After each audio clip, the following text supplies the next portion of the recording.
Bonjour à tous. Alors aujourd'hui, une recette que j'affectionne particulièrement, c'est une recette qui vient du Mississippi, mais que j'ai retrouvée parce que j'en avais déjà beaucoup mangé dans mes voyages aux États-Unis, mais j'ai retrouvé cette recette dans le livre de notre ami Rodney Scott. Voilà. Dont j'avais déjà fait l'éloge il n'y a pas longtemps parce que ce livre, même s'il n'est pas dingue au niveau des recettes, c'est vraiment, vraiment, vraiment le vrai barbecue américain et ce sont vraiment des recettes authentiques, très très simples, bien souvent qui ne nécessitent que quelques ingrédients et presque souvent toujours les mêmes, mais c'est la vraie cuisine du sud des États-Unis, du Mississippi, du Tennessee, etc. Et donc, j'adore. Alors, ça s'appelle le chicken perlou. Chicken perlou, c'est quoi? C'est simplement un plat très pauvre, en fait, et donc il va pas coûter du tout d'argent à faire, même pour 10, 12, 15, 20 personnes. Le chicken perlou, c'est simplement du poulet fumé et filoché qu'on va mélanger avec du riz arborio, le riz à risotto ou un riz court en tout cas, avec quelques légumes, quelques saveurs de barbecue en plus. Et on va cuire le riz dans le mélange de légumes, de bouillon, etc. qu'on va faire. C'est hyper simple à faire, très très très très bon marché et super savoureux. C'est vraiment un plat d'hiver en plus, donc c'est le bon moment. On y va tout de suite. Un poulet, le poulet je vais le faire comme j'avais fait la recette avec harissa.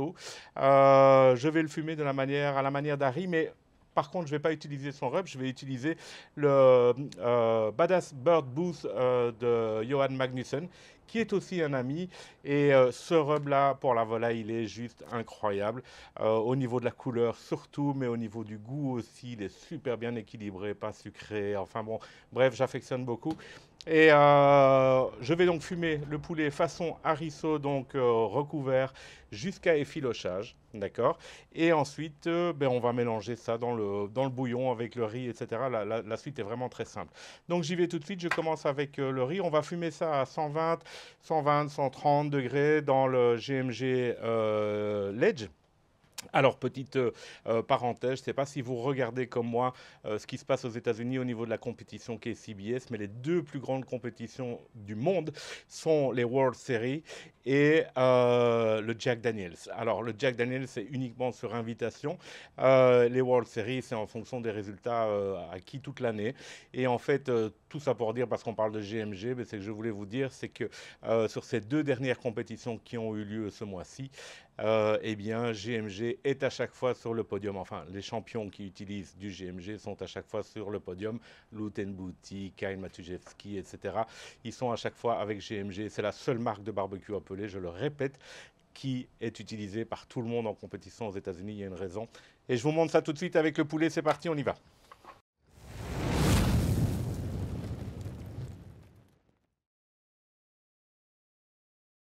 Alors, comme donc c'est un poulet jaune hein, dont j'ai retiré la colonne vertébrale pour faire le roadkill chicken. Et suivant les recommandations d'Arisso, comme il n'est pas humide du tout pour que le rub accroche, je vais non pas utiliser de l'huile comme je le faisais avant, mais je vais utiliser un mélange de vinaigre, de cidre, de jus de pomme, etc. Ici, il y a d'autres choses dedans, mais peu importe. Et je vais utiliser ce mélange juste pour mouiller, pour humidifier la viande. Alors, je rappelle, Harisso a bien expliqué que si on ne mettait pas d'huile, c'est simplement parce que l'huile empêche les épices et la fumée surtout de pénétrer parce que ça bouche les pores, l'huile bouche les pores de la viande et de la peau. Ok, donc voilà, il est humide. Maintenant, mon rub.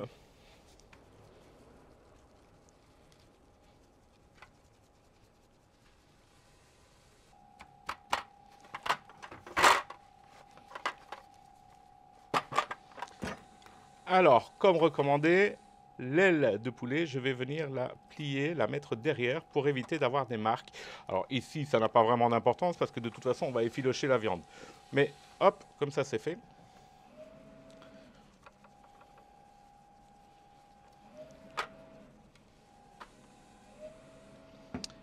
Et voilà.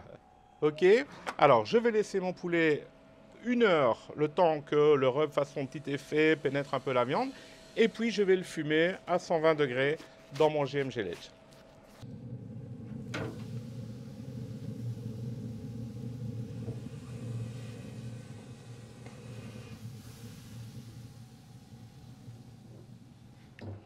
Alors, étape suivante, mon poulet est bien fumé, comme vous le voyez. Je vais le mettre dans un plat avec du beurre. Hein, c'est la technique d'Arisso, toujours. Voilà. Et je vais recouvrir mon plat d'aluminium pour finir la cuisson jusqu'au moment où le poulet s'effiloche.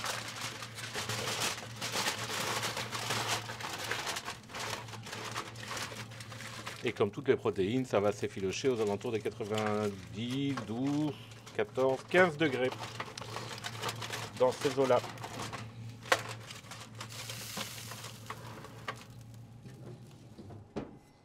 Alors pour la suite de la recette maintenant, c'est assez simple. J'ai besoin d'un oignon, j'ai besoin d'une cup et demie, donc 5 ou 6 morceaux de branches de céleri, 2 gousses d'ail hachées, tout ça haché en petits morceaux. Ok, j'ai besoin d'un poivron rouge, d'un poivron vert que je vais aussi hacher en petits morceaux d'un demi-centimètre de côté environ. On va faire revenir tout ça dans du beurre et puis on viendra mettre un litre et demi de bouillon de volaille avec notre riz arborio, donc le riz rond ou un riz court si vous avez, pour cuire tout ça ensemble avec le poulet dès que le poulet sera terminé. Ok. Alors, Rodney Scott dans son livre insiste sur le fait qu'il faut aussi mettre 1 à 2 cuillères à soupe de rub pour les ribs. Et donc, qui dit rub pour les ribs dit un rub sucré. Chez Rodney Scott, en tout cas, c'est un rub très sucré. D'accord. Donc, je prends mon rub à ribs aussi. Vous utilisez celui que vous le souhaitez. On y va.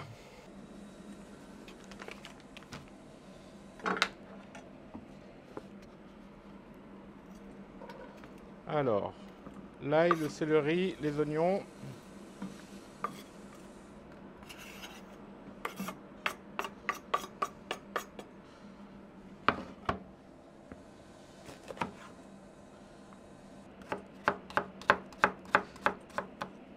Alors, le poivron vert. Alors, poivron vert, poivron rouge.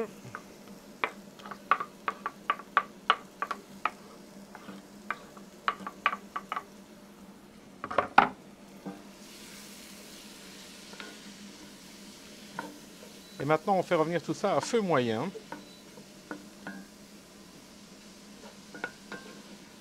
Et dès que les légumes sont un peu translucides, on va ajouter une boîte de tomates concassées.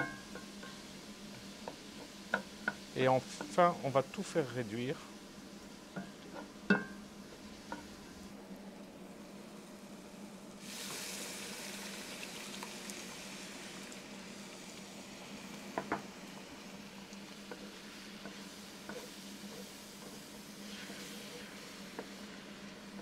Alors, j'ai ajouté mes tomates. Et maintenant, je vais mettre au minimum et je vais laisser réduire pour qu'il n'y ait plus de jus de tomate. Alors, mon poulet est prêt pour être effiloché.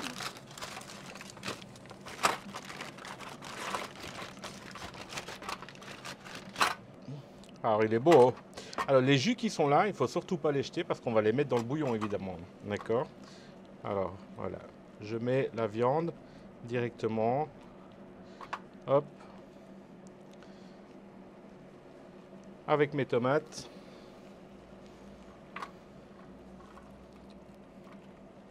Alors, ça se défait tout seul, hein, comme vous voyez.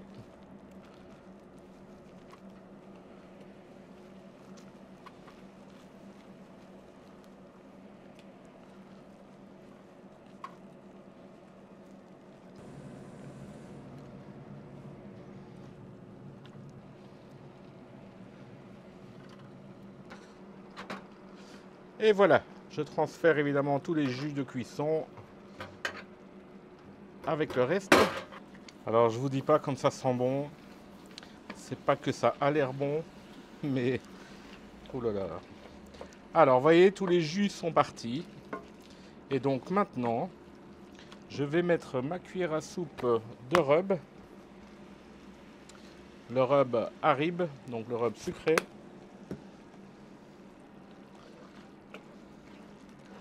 J'ajoute environ 1 cup et demie de riz. Vous voyez, le riz arborio, riz court. Et je viens mettre mon bouillon, 1 litre de bouillon de volaille. Hop. Et on va laisser le riz cuire pendant 15-20 minutes tranquillement dans le bouillon. Et notre plat est terminé. Alors notre chicken perlou est prêt. Regardez-moi ça. On n'a plus qu'à goûter.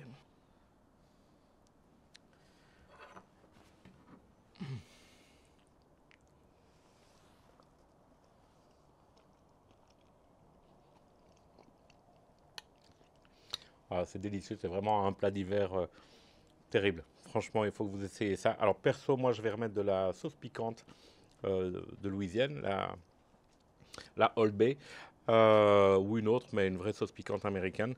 Et ça va vraiment, pour moi, être parfait en tout cas.